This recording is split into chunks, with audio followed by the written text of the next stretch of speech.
बिस्मिल्लाहिर्रहमानिर्रहीम। अस्सलाम वालेकुम। मैं Ejaz Khadim Soder from the platform of C S S P C S planet. जी, आज हम लोग एक बहुत ही इम्पोर्टेंट टॉपिक करने जा रहे हैं और वो topic war in Ukraine, the war between Russia and Ukraine. C S S P C S planet के तहत project of the vision aspirants learn to lead with सोडर।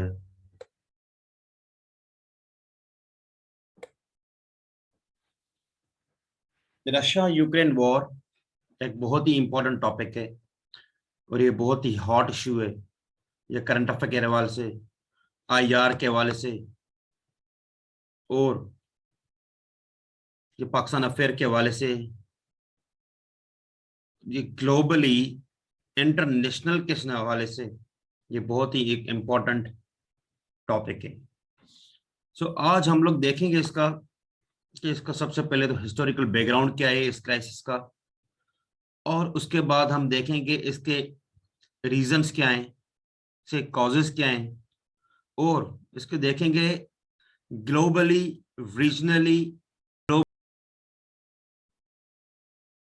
सो ये सारी चीजें हम लोग कवर करेंगे इंशाल्लाह आज के लेक्चर में, और इसके साथ साथ उसके सॉल्यूशंस पे हम लोग बताएंगे कि ये कौन कौन से सॉल्यूशंस इसके हो सकते हैं और जो पॉसिबल है।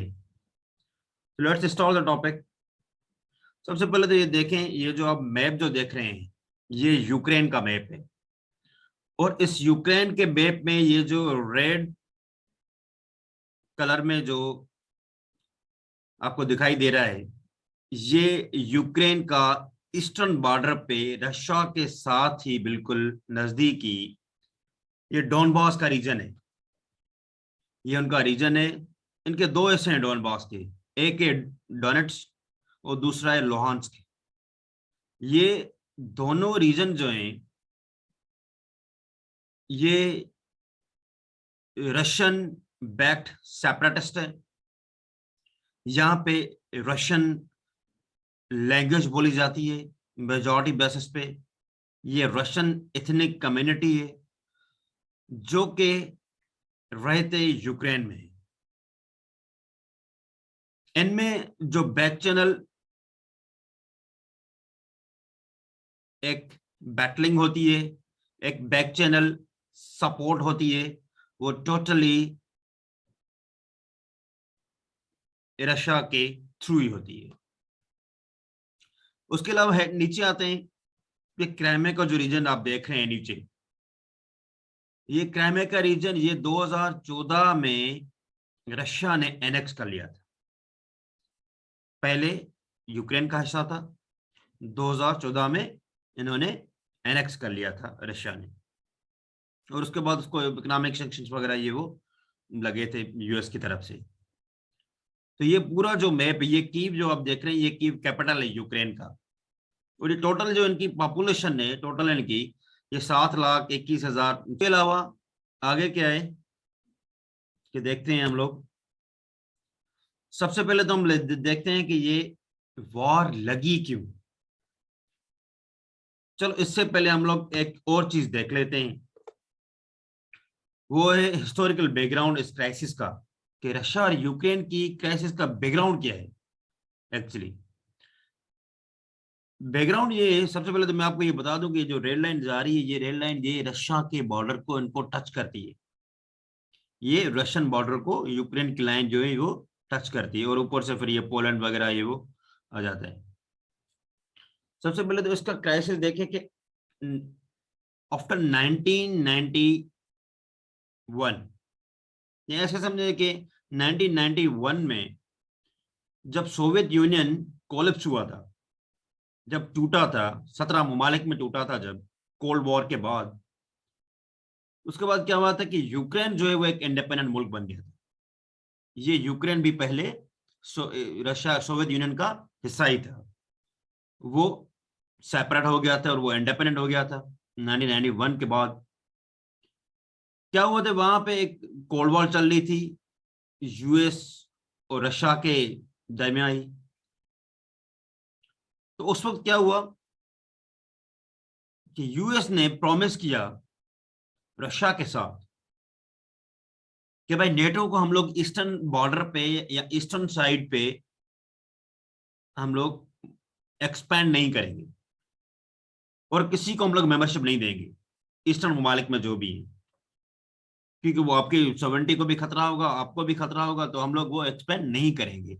ये एक एग्रीमेंट के तहत, ये एक मुआहदे के तहत जो है वो रशिया को कहा गया था।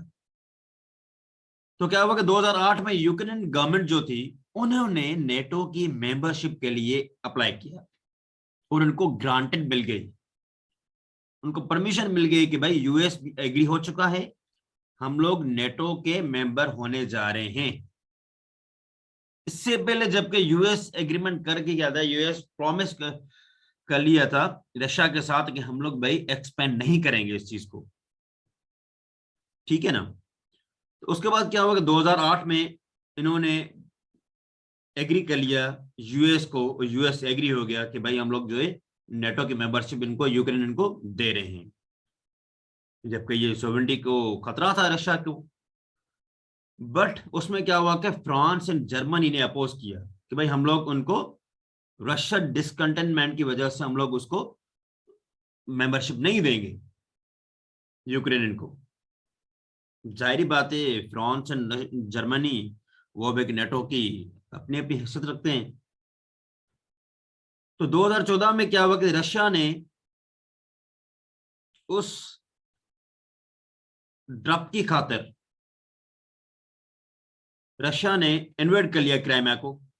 जब क्राइमिया को इन्वेड कर लिया, क्यों, in result of this two states Donetsk and Luhansk people republic break off from the Ukraine. Ukraine से वो दोनों रीजन के जो लोग थे वो ब्रेकअप हो गए। अप्रैल 2019 में क्या हुआ कि व्लादिमीर ज़ेलेंस्की जो है अभी जो यूक्रेन का प्रेसिडेंट है वो इलेक्ट हो गया as a prime minister of the Ukraine. Putin ने डिमांड की इनके साथ और उनको सिक्योरिटी की गारंटी दी कि Ukraine will not the join NATO. Putin ने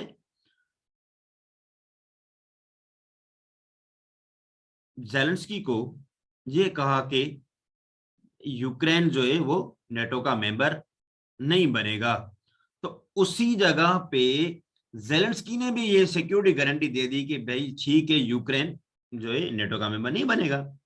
for Moscow's NATO's eastern expansions is seen as a violation of an earlier understandings that was the US and its western alliances, कि भाई वो दोनों कभी भी interfere नहीं करेंगे रशिया की सोवरेनिटी में और रशिया में इंटरवीन नहीं करेंगे। तो क्या हुआ कि उन्होंने फिर मेंबरशिप के लिए अप्लाई कर दिया, जेलेंस्की ने अप्लाई कर दिया। तो मॉस्को ने कहा कि भाई ये तो वायलेशन कर रहे हैं आप लोग, जो यूएस ने हमारे साथ एग्रीमेंट किए, जो यूएस ने हमें बोला था कि भाई हम लोग एक्सपेंड नहीं करेंगे ईस्टर्न साइड पे, और यूक्रेन भी बोला था कि हम लोग उसके मेंबर नहीं बनेंगे, ये तो आप वायलेशन कर रहे हैं एग्रीमेंट की, नेटो की मेंबरशिप हासिल करने के लिए और उनका मेंबर बनते हुए। जो यूं ऐसे मसला स्टार्ट हो गया उन लोगों का। वहां पे क्या हुआ कि ऑलरेडी यूएन ने ही रिजेक्ट कर दिया था रशियन एनेक्सेशन जो थी, और उसकी डिमांड जो थी वो भी यूएन ने रिजेक्ट कर ली। तो उससे क्या हुआ कि पुतिन ने अटैक करना शुरू कर दिया यूक्रेन के ऊपर। उन्होंने ऑर्डर दे दिया कि भाई हम लोग यूक्रेन पे अटैक करेंगे। अब ये पूरा जो सिनारियो मैंने बताया आप लोग को, ये पूरा एक हिस्टोरिकल बैकग्राउंड है इस कॉन्फ्लिक्ट का, जो अभी वॉर जारी है, इसका पूरा एक सिनारियो है ये। तो आगे हम लोग देखते हैं कि ये जंग लगी क्यों, उसका पूरा ये सिनारियो था, उसका ये रीजन ही था जो बैकग्राउंड मैंने बताया। दूसरा है कि use for the world war one. तो क्या ऐसा तो नहीं है कि ये जंग जो है हमें वर्ल्ड वॉर वन की तरफ और उन जैसी हालात पैदा करने जा रही है, और उस जैसी हालात जो अभी पैदा कर रहे हैं वो वर्ल्ड वॉर 1 की तरह वो सिमुलेट तो नहीं है। क्यों? क्या कि वहां पे अलायंसेस का सिस्टम जो बन रहा था उस जैसा सिस्टम तो नहीं बनेगा अभी इस जंग में। तो ये सबसे बड़े जो नतायज हैं इन चीज की। आगे हम लोग देखते हैं कि ये एक ट्रेजेडी ऑफ मिसकैलकुलेशन है, और जाहिर बात है ये एक ट्रेजेडी ऑफ मिसकैलकुलेशन है। ये किस तरह है ट्रेजेडी ऑफ मिसकैलकुलेशन? ये इस तरह है कि ये अलायंसेस सिस्टम जो बनते जा रहे हैं अभी, कि भाई वेस्टर्न के अलायंसेस एक अलहदा हैं, नेटो के ममालिक के अलहदा हैं पूरे, जो वेस्टर्न सपोर्ट करते हैं उनको, रशियन के जो हैं और मॉस्को के जो हैं अलायंसेस जो हैं वो एक अलहदा हैं, सेपरेट हैं, और उनको कुछ और बताया जा रहा है, और वेस्टर्न ममालिकों को कुछ और बताया जा रहा है। अपनी एग्रीमेंट पे वो एक कंसेंसस नहीं हो रहा उन लोगों का, अमेरिका का और यूक्रेन का। तो ये एक टोटल सिनारियो जो कहलाता है वो एक ट्रेजेडी ऑफ मिसकैलकुलेशन है। तो भाई इसके आपको इम्पैक्ट्स भी देखने पड़ेंगे कि हम लोग कौन कौन से सैंक्शंस लगे हुए हैं इस चीज पे, और इसमें यूएन के रेजोल्यूशंस कौन कौन से इस वार में इम्पोज हो रहे हैं। तो ये सारा scenario tragedy of the miscalculation ही कहलाता है। आगे देखते हैं। मोस्ट इंपॉर्टेंट है इसमें कि सबसे पहले तो मोस्ट इंपॉर्टेंटली इसमें दो एक्टर्स हैं।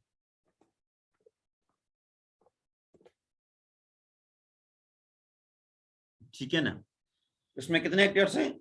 ये कॉन्फ्लिक्ट सिर्फ दो एक्टर्स के दरमियान है, दो स्टेट्स के दरमियान है, and that is obviously Russia versus Ukraine. ये तनाजा सिर्फ इन दो ममालिक का है।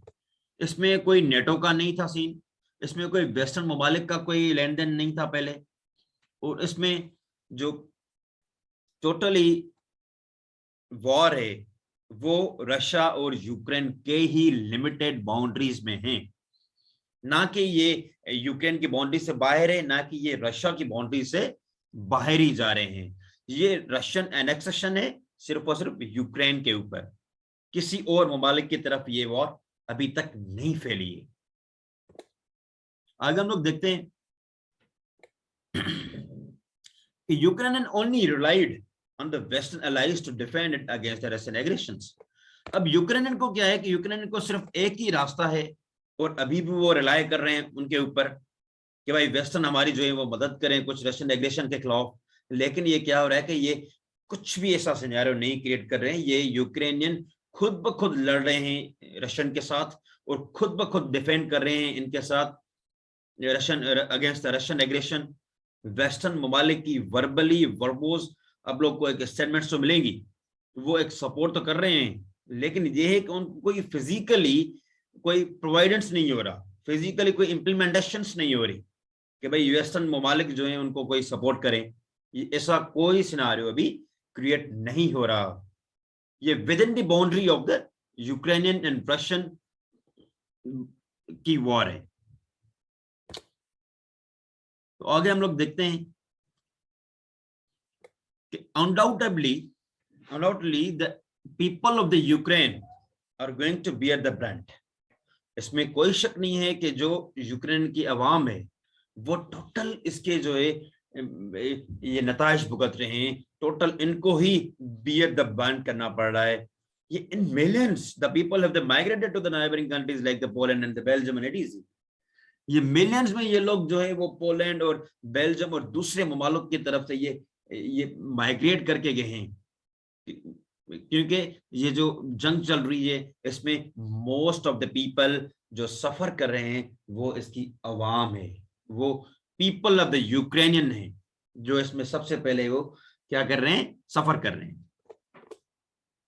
तो आगे हम लोग देखते हैं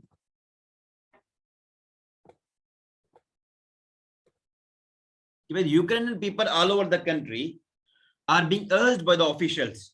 ये ऑफिशियल की तरफ से वो इनको एक मनाया जा रहा है और इनको एक कहते जा रहे हैं कि sometimes and sometimes compelled to fight back for their country, कि यूक्रेन पीपल पूरी दुनिया में जो है वो उनको एक मनाया जा रहा है, उनको एक अर्ज किया जा रहा है ऑफिशियल्स की तरफ से और उनको एक कंपेल भी किया जा रहा है कभी कभी कि वो अपनी फाइट बैक करे for their country, for the sovereignty of their country and for their rights of their country, कि भाई उनका हक है उनको उनका रेस्पॉन्ड करना और उनको फाइट बैक करना यूक्रेनियन पीपल का 100% हक बनता है। तो आगे हम लोग देखते हैं,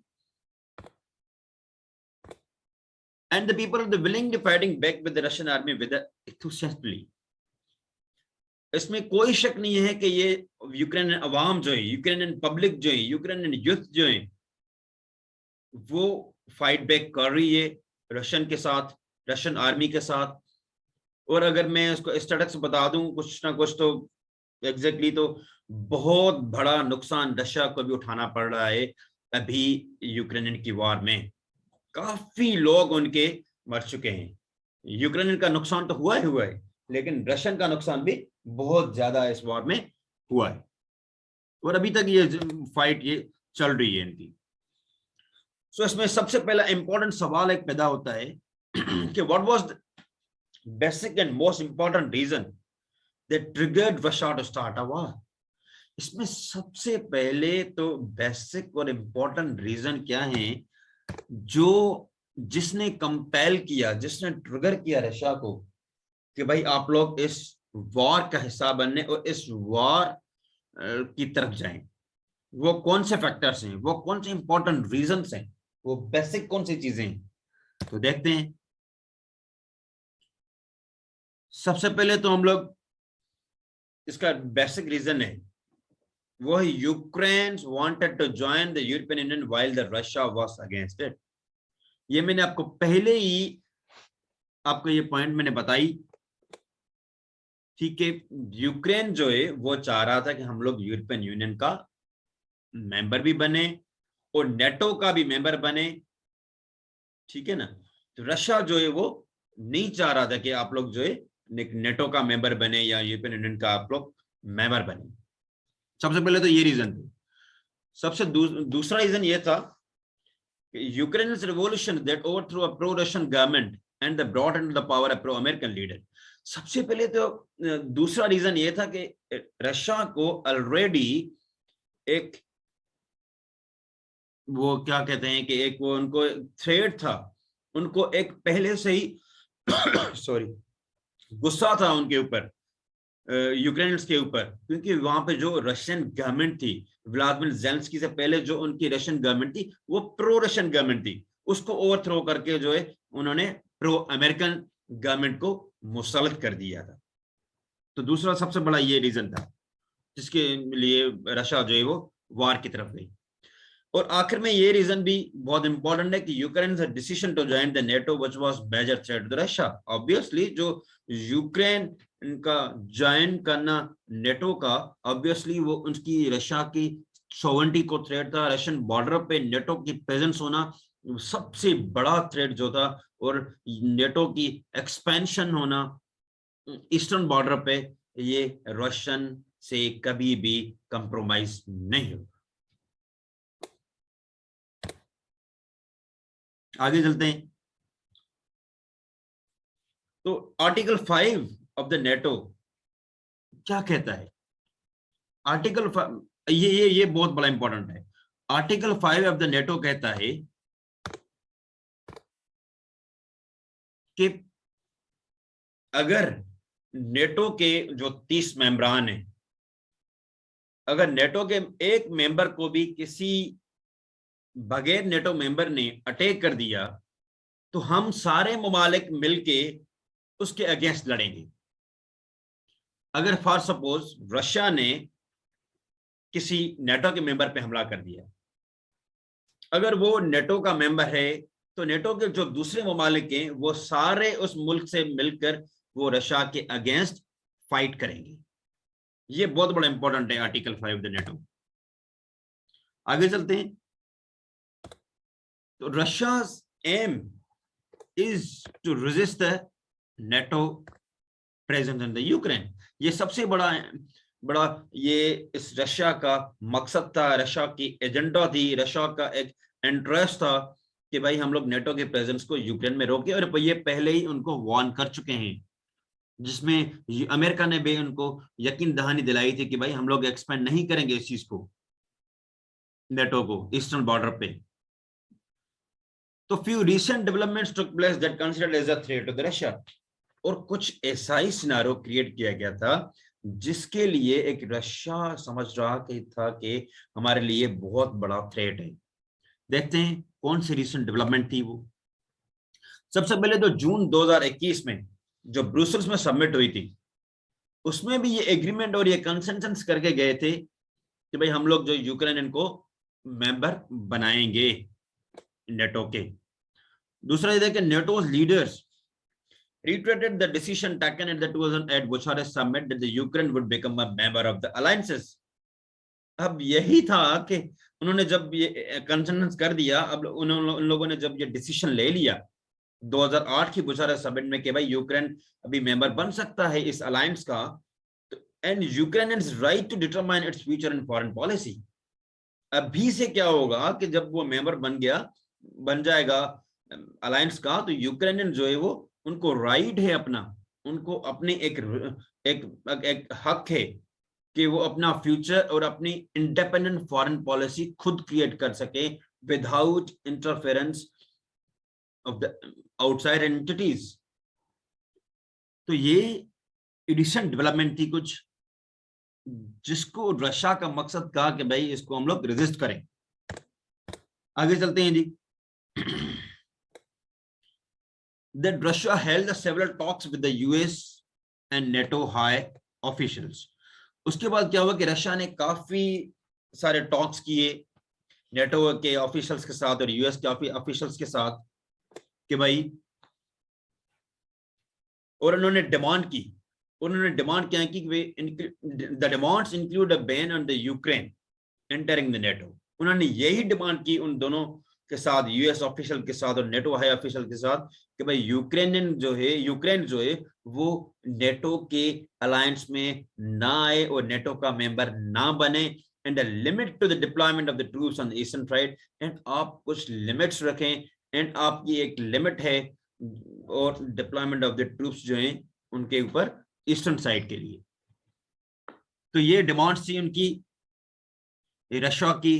इस डिमांड के लिए उन्होंने बहुत सारे टॉक्स किए हाई ऑफिशियल के साथ, और उन्होंने नेटो के साथ भी जो डिमांड्स की थी। आगे देखते हैं जी कि US reject Russian demands on the NATO expansion. सबसे पहले तो मैं आपको ये बता दूं कि यूएस ने जब ये उन्होंने सेवरल टॉक्स किए, उन्होंने जो है उनको मनाने की कोशिश की, उनको वार्न करने की भी कोशिश की, भाई आप लोग इसको मेंबरशिप ना दे और उसको आप मेंबर ना बनाएं, तो यूएस ने रिजेक्ट कर दिया रशियन डिमांड को नेटो के एक्सपेंशन से। मतलब उनका यूएसए का यही था रीजन कि हम लोग यूक्रेन को मेंबर बनाएं और रशिया को जितना हो सके यूक्रेन को जितना हो सके हम लोग रशियन के बॉर्डर पे उनको खड़ा करें, और अपने न्यूक्लियर वेपन से और जो पूरी एजेंडा है हमारी नेटो की और वेस्टर्न ममालिक की, वो एक थ्रेट भी कंसिडर्ड हो और प्रेजेंस भी डोर टू डोर रशियन के बॉर्डर पे ही हो। लेकिन ये क्या है कि it is for the 30 NATO allies to decide whether the Ukraine is ready for the membership. तो ये पूरा जो सिनेरियो था ये उनके 30 मेंबर जो नेटो के थे उनके ऊपर था कि भाई हम लोग के वो डिसाइड करें कि यूक्रेन मेंबरशिप के लिए रेडी है या नहीं। तो no one has else right to try to the middle और इंटरफेयर इन दैट प्रोसेस। तो ये स्टेटमेंट थी नेटो के चीफ जोल स्टोल्टनबर्ग की थी, भाई नेटो के लिए 30 जो अलाइज हैं यूक्रेन वही डिसाइड करें कि मेंबरशिप देनी है यूक्रेन को या नहीं, और कोई इसमें इंटरफेयर ना करें और कोई इस प्रोसेस में सबसे ज्यादा मेडल ना करिए। तो जॉन स्टोल्टनबर्ग इसके चीफ था, इसकी ये एक स्टेटमेंट थी। तो ये बोल्ड स्टेटमेंट कहलाती है, ये एग्रेसिव स्टेटमेंट भी है कि भाई दूसरे को इंटरफेयर ना करें चीज में। आगे देखते हैं So this war began as a result of the rejection of the Russia's demand. तो सबसे पहले इंपॉर्टेंट रीजन ये है इस वार का, जिसकी वजह से ये रशिया का एग्रेसिव एटीट्यूड, एग्रेसिव बिहेवियर देखना पड़ा है इस वेस्टर्न अलाइज को, और specially and particularly to the Ukrainians को, कि उनकी डिमांड को जो है रिजेक्ट कर दिया।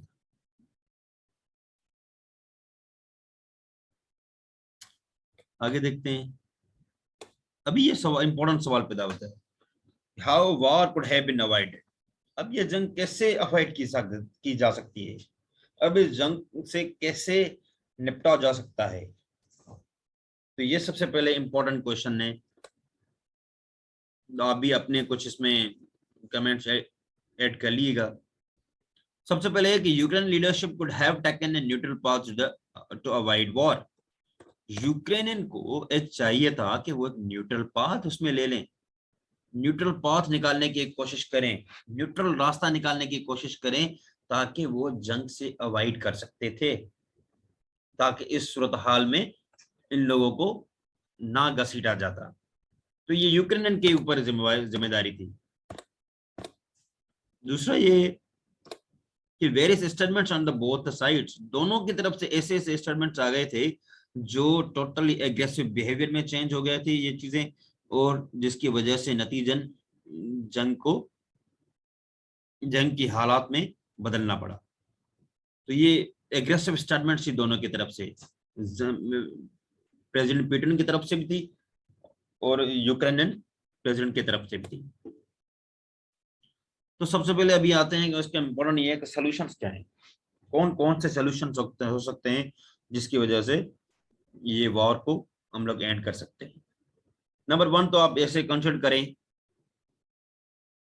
कि जो पावरफुल कंट्रीज हैं, जो अलायंसेज हैं, जो नेटो के दूसरे ममालिक के, जो वेस्टर्न अलायंसेज हैं या रशियन के जो अलायंसेज हैं, उन दोनों ब्लॉक्स को ये करना चाहिए कि भाई आप लोग अभी इस सूरत हाल को छोड़ें, जंग की सूरत हाल को, क्योंकि इसमें फिजिकल डैमेजेस वगैरह ये वो बहुत सारे नुकसान, बहुत माइग्रेशन, ह्यूमन राइट्स वायलेशंस और बहुत सारी चीजें इसमें नुकसान दे रही हैं। इवन के वर्ल्ड इकोनॉमी को नुकसान हो रहा है, और इस वॉर की वजह से ये ऑयल एंड फूड क्राइसिस भी इस दुनिया में चल रहे हैं।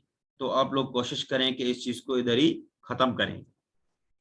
दूसरा सोल्यूशन इसका ये हो सकता है कि यूक्रेनियन को चाहिए कि अपनी वो स्टेटमेंट वापस ले लें कि भाई हम लोग मेंबर उनका नहीं बनेंगे नेटो के मेंबर में, क्योंकि देखे ना, उनको वेस्टर्न वालों ने एक लॉलीपॉप दिया कि भाई हम लोग आपकी मदद करेंगे, आपको साथ ये वेपन्स देंगे, आपको ये देंगे वो देंगे, लेकिन उन्होंने कुछ भी नहीं किया, ये खुद अभी जंग लड़ रहे हैं। तो उनको वो स्टेटमेंट वो वापस लेनी चाहिए कि भाई हम लोग एक इंडिपेंडेंट है, हम उनकी अलायंसेस नहीं बनेंगे, ना ही आप लोग अलायंसेस बनेंगे, हम लोग खुद जो है अपनी खुद मुख्तारी के साथ अपने कंट्री में पीसफुल तरीके से रहना चाहते हैं। तो दूसरे मजीद जो 3-4 होंगे आप वो ऐड कर लिए गए इसमें कि कौन कौन से प्रॉपरली सॉल्यूशंस हो सकते हैं। आगे देखते हैं। तो ये था टोटली हमारा lecture. Thank you so much. ये मेरा व्हाट्सएप नंबर है, आप लोग जो कमेंट्स हो, जो भी सवाल पूछना हो, तो you can ask me on this number. तो ये था हमारा आज का पूरा lecture. Thank you so much.